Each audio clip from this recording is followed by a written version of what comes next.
అందరికీ నమస్కారం. ఇవాళ మనతో పాటు ప్రముఖ జ్యోతిష్య వాస్తు పండితులు బ్రహ్మశ్రీ డాక్టర్ నాయకంటి మల్లికార్జున శర్మ గారు ఉన్నారు.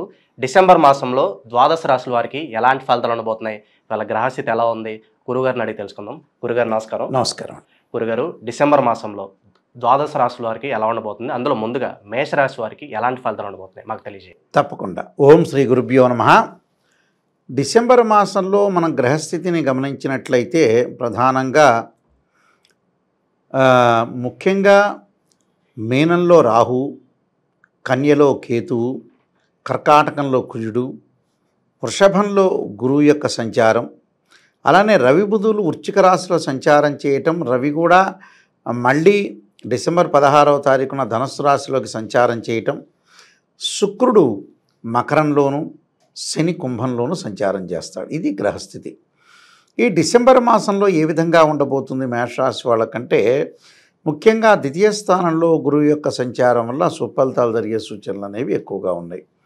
ఎందుకంటే వాళ్ళకి మేషరాశి వాళ్ళకి ముఖ్యంగా వచ్చేటప్పటికల్లా డిసెంబర్ మాసంలో శని వక్రగతిలోకి నుంచి రుజుమార్గంలోకి వెళ్ళటం, అలానే శని లాభస్థానంలో ఉండటం, ద్వితీయంలో గురువు ఉండటం అనేది విశేషమైన ఫలితాన్ని ఇస్తుంది గోచారీత్యా.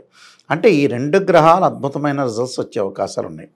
ముందుగా మనం గురువు యొక్క ఫలితాన్ని మనం చూసుకునేటట్లయితే ద్వితీయ స్థానంలో గురువు యొక్క ఫలితం వల్ల ఉద్యోగపరంగా ఇబ్బందులు లేకుండా ఉండటం, ఉద్యోగపరంగా అనుకూలంగా ఉండటం.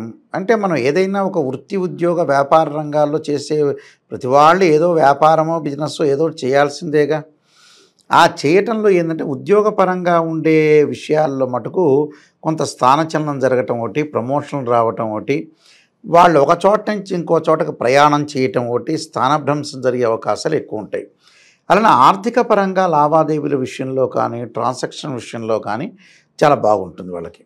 అంటే ఆర్థిక పరంగా వాళ్ళకి ఇంప్రూవ్మెంట్ అవుతారు. గతం కంటే కూడా రుణ బాధలు తగ్గుతాయి వాళ్ళకి. అలానే ఇచ్చిపుచ్చుకోవటాలు కానీ లావాదేవీలు కానీ ట్రాన్సాక్షన్స్ విషయంలో కానీ ఆర్థిక పరంగా ఉండే సమస్యలన్నీ కూడా తొలగిపోయి లాభాల బాటలో ఉండే అవకాశాలు ఎక్కువగా ఉంటాయి. కుటుంబ పరంగా కూడా ద్వితీయంలో గురువు ఉండటం వల్ల చిక్కులు తగ్గే అవకాశాలు ఉంటాయి.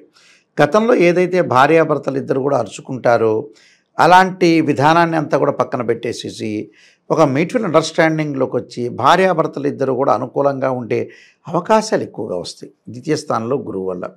విద్యార్థులకు కూడా మేలు జరిగే అవకాశాలు బాగా ఎక్కువ ఉండటం ఒకటి, పరీక్షల్లో ఏకాగ్రత, విద్య యందు శ్రద్ధ వహించటం ఒకటి, పోటీ పరీక్షల్లో కూడా వాళ్ళకి అనుకూలంగా ఉండే అవకాశాలు ఎక్కువ ఉంటాయి.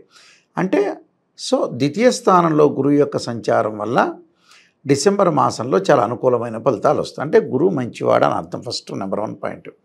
సెకండ్ పాయింట్ దగ్గరికి మనం వచ్చేటట్టయితే లాభస్థానంలో శని ఉన్నాడు.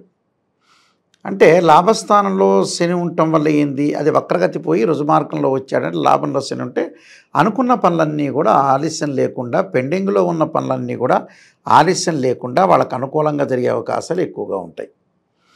అంటే గతంలో ఏదైతే పెండింగ్లో ఉండి చాలా రోజులు కూడా కొంతమందికి ఆలస్యం జరుగుతుంటాయి పనులలో, 1-2 రోజులు ఆలస్యం జరగటం వేరు, చాలా ప్రొలాంగ్గా ఆలస్యం జరిగే అవకాశాలు ఎక్కువగా ఉండే అవకాశాలు ఉంటాయి. కానీ ఈ డిసెంబర్ మాసంలో ఈ రాశి వాళ్ళకి పనులన్నీ కూడా చకచకగా త్వరితగతిన ఫాస్ట్ మూవింగ్లో పనులు జరిగే అవకాశాలు ఎక్కువ ఉండటం ఒకటి, ఆరోగ్యపరంగా ఇబ్బందులు లేకుండా ఉండటం, దీర్ఘకాలిక వ్యాధులు ఉన్న వాళ్ళు కూడా ఆరోగ్యపరంగా కుదుటపడే అవకాశాలు ఎక్కువ ఉంటాయి. ప్రయాణాలు చేయటం, విదేశాలకు వెళ్ళే అవకాశాలు ఉండటం, అలానే ఉద్యోగపరంగానే కాకుండా వృత్తి వ్యాపారాల్లో కూడా లాభాదేవీల్లో కూడా జాయింట్దారులు వచ్చి వీళ్ళకి కలిసి వృత్తి ఉద్యోగ వాటిల్లో కూడా లాభాలు కలిగే అవకాశాలు ఉంటాయి. అంటే వ్యాపారపరంగా ఇబ్బందులు లేకుండా ఆర్థిక పరంగా అద్భుతంగా ఉండే అవకాశాలు ఖచ్చితంగా ఉంటాయి. అంటే 2 గ్రహాలు గోచారరీత్యా బాగున్నాయి. అది వెరీ క్లియర్ పాయింట్ అందులో. అంటే గురువు బాగున్నాడు, శని బాగున్నాడు. మరి మిగతా గ్రహాల యొక్క పరిస్థితిని కూడా ఆలోచన చేయాలిగా. 6వ స్థానంలో కేతు మంచివాడు. 6వ స్థానంలో కేతు మంచివాడటం వల్ల జ్ఞానం కలుగుతుంది, శత్రువులు ఎవరో మిత్రులు ఎవరో తెలుసుకుంటారు. దాంతోపాటు తీర్థయాత్రలు, పుణ్యక్షేత్రాలు, అలానే ఆధ్యాత్మిక జ్ఞానం పెరగటము, ఆధ్యాత్మిక జ్ఞానంతో పాటు ప్రతి వాళ్ళకు కూడా ముందుకు వెళ్ళటం ఒకటి, శత్రువులు కొంత మిత్రులుగా మారే అవకాశాలు ఎక్కువ ఉంటాయి. అంటే 6వ స్థానంలో కేతు కూడా మేషరాశి వాళ్ళకి శుభాన్ని ఇచ్చే అవకాశం ఖచ్చితంగా ఉంటుంది.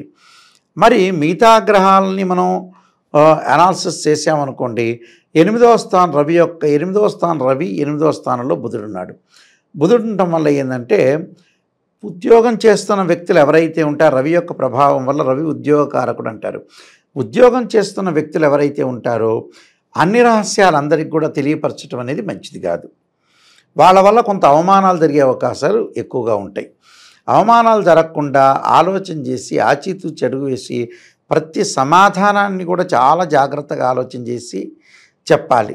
మనం మంచివాళ్ళమైనంత మాత్రం ఎదుటివాడు మంచివాడు కావాలని రూల్ లేదు. ప్రపంచంలో అదే ముఖ్యమైన విషయం. ఇందులో అదే స్లోగన్, అయ్యా నేను నిష్ణాతుణ్ణి, నేను నెంబర్ 1 సూపర్ స్టార్ని అని చెప్పిన ఎదుటివాడు మంచివాడు కాదు. ఎదుటివాడు ఈరోజు మంచివాడు ఉండొచ్చు, రేపు చెడ్డవాడు ఉండొచ్చు, అయితే నువ్వే మారిపోవచ్చేమో, ఎవడు మారుతాడో తెలియదు. కాబట్టి ఉద్యోగపరంగా కానీ వ్యాపార పరంగా కానీ వాళ్ళ అసిస్టెంట్స్ కానీ జాయింట్దారులు ఎవరైతే ఉంటారో అన్ని రహస్యాలన్నీ కూడా బట్టబయలు చేయకుండా ఉండటం మంచిది. అది రవి వల్ల చిన్న చిన్న డిస్ప్యూట్స్ వస్తుంటాయి. అందువల్ల మనం జాగ్రత్త పడ్డామనుకోండి, ఆ తగాదాలు రాకుండా మనం నివారించుకోవచ్చు. అలానే అష్టమ స్థానంలో బుధుడు కూడా పెద్దగా మంచివాడు కాదు, మధ్య రకమైన వ్యక్తి. అంటే వ్యాపార విస్తరణ చేసుకోవచ్చు, కానీ వ్యాపారంలో డబ్బులు ఖర్చు పెట్టేటప్పుడు కొంత పొదుపు కూడా పాటించాలి. అంటే కొద్దిగా ఆచితూచి 10 మంది యొక్క సలహాలు, అడ్వైస్ తీసుకోవాలి. దాంతోపాటు సరైన సమయంలో సరైన నిర్ణయాలు తీసుకుని ముందుకెళ్ళటం అనేది చాలా ఇంపార్టెంట్. సరైన సమయంలో సరైన నిర్ణయాలు మనం తీసుకోలేదనుకోండి, చాలా ఇబ్బందికరమైన వాతావరణాలు వచ్చే అవకాశాలు ఎక్కువ ఉంటాయి. అలానే 10వ స్థానంలో శుక్రగ్రహం ఉన్నాడు. 10వ స్థానంలో శుక్రుడు ఉన్నాడు. 10వ స్థానంలో శుక్రుడు అంటే ఏంటంటే సహజంగా ఏంటంటే 2, 4, 5, 8, 9, 10, 11 స్థానాల్లో శుక్రుడు మంచివాడు. వివాహాది శుభకార్యక్రమాలు కావటం, మంచి సుసంపన్నమైన కుటుంబం నుంచి అబ్బాయి కానీ అమ్మాయి కానీ రావటం ఒకటి, ఇంటిలో శుభకార్యక్రమాలు జరగటం ఒకటి, ఫంక్షన్స్కి వెళ్ళే అవకాశాలు బాగా ఎక్కువగా ఉండటం ఒకటి, భార్యాభర్తల మధ్యలో అనురాగము, దాంపత్య సుఖము, ప్రేమ, అనుబంధము బాగా పెరిగే అవకాశాలు ఉంటాయి. బంధుమిత్రులతోటి కూడా సహనంగా ప్రవర్తించడం వల్ల కూడా వీళ్ళకి మంచి జరిగే అవకాశాలు ఎక్కువ ఉంటాయి. అంటే వాహన సౌఖ్యం కలిగే అవకాశాలు ఎక్కువ ఉంటాయి. లగ్జరీగా వెళ్ళే అవకాశాలు అంటే వాహనాలు కూడా కొనుగోలు చేసే అవకాశాలు బాగా ఎక్కువగా ఉంటాయి. అంటే ఇన్ని గ్రహాల వల్ల మంచి జరిగే అవకాశాలు ఉంటాయి. 12వ స్థానం రాహువు ఉండటం వల్ల విదేశాలకు వెళ్ళాలనుకుంటారు, కానీ కొంత ఆలస్యం జరిగే అవకాశాలు ఎక్కువగా ఉంటాయి. ఏదో ప్రయాణాలు చేయాలనుకుంటారు, ఆ ప్రయాణాల్లో కూడా కొంత అలసత్వం అనేది బాగా ఎక్కువ వస్తుంది. అలసత్వం రావటం, చేయలేకపోవటం, విశేషంగా ముందుకు వెళ్ళలేకపోవటం, ఇలాంటి విషయాల్లో కొద్దిగా ఆందోళన చెందుతూ ఉంటారు. అంటే గోచారిత్య మేషరాశి వాళ్ళకి డిసెంబర్ మాసంలో గురువు బాగున్నాడు, శని బాగున్నాడు, కేతువు బాగున్నాడు, శుక్రగ్రహం బాగుంది. అంటే ఏదైతే నేను చెప్పిన గురువు కానీ, శని కానీ, శుక్రుడు కానీ, కేతు కానీ ఈ 4 గ్రహాలు బాగున్నారు. అయితే మిగతా రవి బుధులు అనేవాళ్ళు కొంత అనుకూలంగా లేకపోవటం, రాహు అనుకూలంగా లేకపోవటం జరిగింది. అలానే కుజస్తబ్బర అనేది జరిగింది కర్కాటక రాశిలో. 4వ స్థానంలో కుజుడు మామూలుగా ఏంటంటే గోచారరీత్యా 3, 6, 11 స్థానాల్లోనే మంచివాడు. నిజం చెప్పాలంటే 4వ స్థానంలో మంచివాడు కాదు.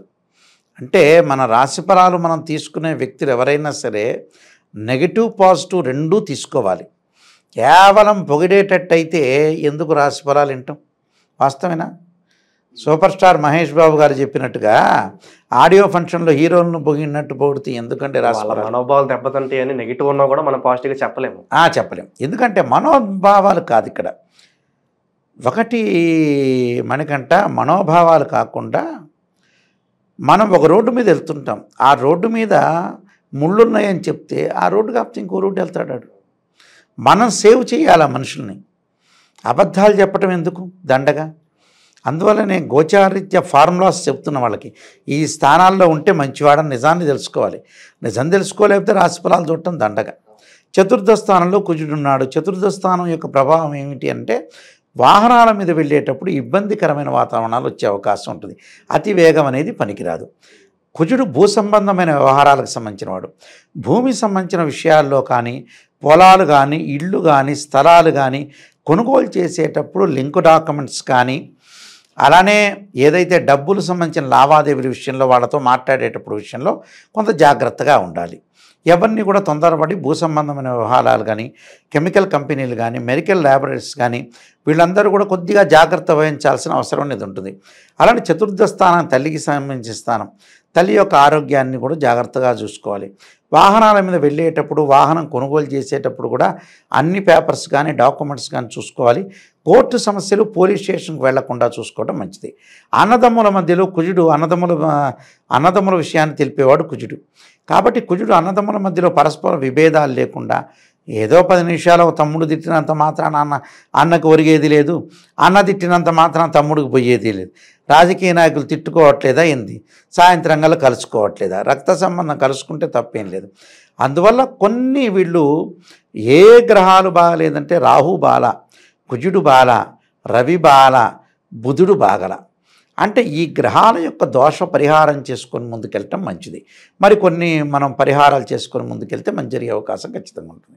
గురుగారు, మరి ఈ మాసంలో మేషరాశి వారు ఎటువంటి పరిహారాలు చేసుకుంటే మంచి ఫలితాలు పొందే అవకాశం ఉందంటారు? సూర్యుడి యొక్క దోషం పోవటానికి సూర్య నమస్కారం ఒకటి, ఆదిత్యాయ విద్మే సహస్రమూర్తాయ ధీమే తన్నో సూర్య ప్రచోదయాత్ అనే మంత్రాన్ని, కుజుడి యొక్క దోషం పోవటానికి మంగళవారం రోజున సుబ్రహ్మణ్య స్వామి యొక్క ప్రదర్శనాలు, బుధుడి యొక్క దోషం పోవటానికి ఓ నమో నారాయణాయ నమః అనే మంత్రాన్ని, రాహు యొక్క దోషం పోవటానికి రాహుకాలంలో దీపం పెట్టడం చాలా మంచిది. ఈ గ్రహాలు బాగలేదు కాబట్టి ఈ గ్రహాల యొక్క దోష పరిహారం చేసుకొని నవగ్రహాల యొక్క ప్రదర్శన చేసుకుంటే చక్కని ఫలితాలు వచ్చే అవకాశం గ్యారెంటీగా ఉంటుంది. డిసెంబర్ మాసంలో మేషరాశి వారికి ఎలాంటి ఫలితాలు ఉంటాయి, అలా మీరు చేసుకోవాల్సిన పరిహారాలు మాకు తెలియజేసినందుకు ధన్యవాదాలు గురుగారు. నమస్కారం అండి.